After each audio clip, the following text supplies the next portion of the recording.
What is up, Watch fam? Happy Tuesday and welcome to this week's In the Metal.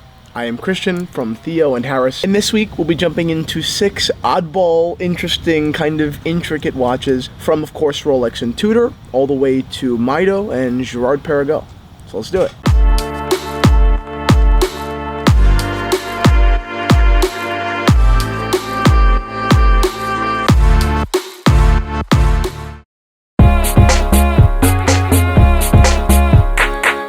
While the odds are you've probably never heard of a Mido Multifort, it's something I think you're going to be very intrigued by.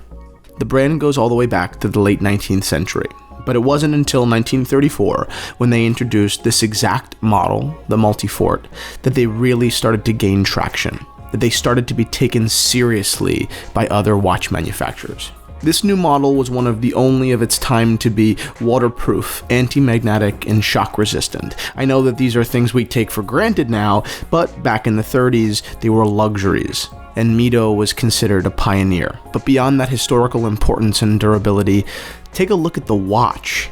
Its sharp stainless steel case is beautiful, its patina dial is so damn attractive, and its radium-filled hands are original. This is the kind of watch that will fly way under the radar, but damn is it good. In the world of vintage Rolex, dials are king, and blue Rolex dials are just about at the top of that food chain. But the merit of this Oyster Date precision doesn't end with its dial color. Its case is sharp and its movement is freshly serviced. This is the kind of watch that first made me fall in love with vintage Rolex, so yes, it pulls at my heartstrings. This is one of those Rolexes that I know I will always regret selling. It's a Rolex Date, reference 1503. It's a seemingly average watch, but in its details, it's a star. Its sharp, early engine turn bezel and original Jubilee bracelet lay classic and historical groundwork for this early 1960s reference. But its dial steals the show. If you're familiar with vintage Rolex text, you'll know that the Rolex signature here is abnormally and unmistakably large. Sure, I have seen this print before, but only in the private collections of senior enthusiasts. So, as you might imagine, I am giddy to own one myself. Have you ever seen this dial before?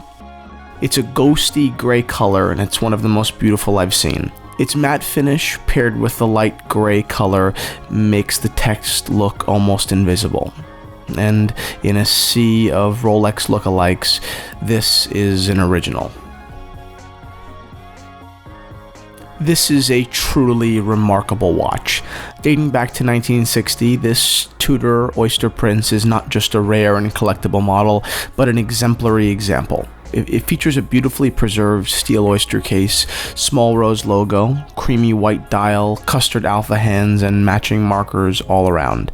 If you look closely, its dial is accented by some faint, toasted marshmallow colored patina.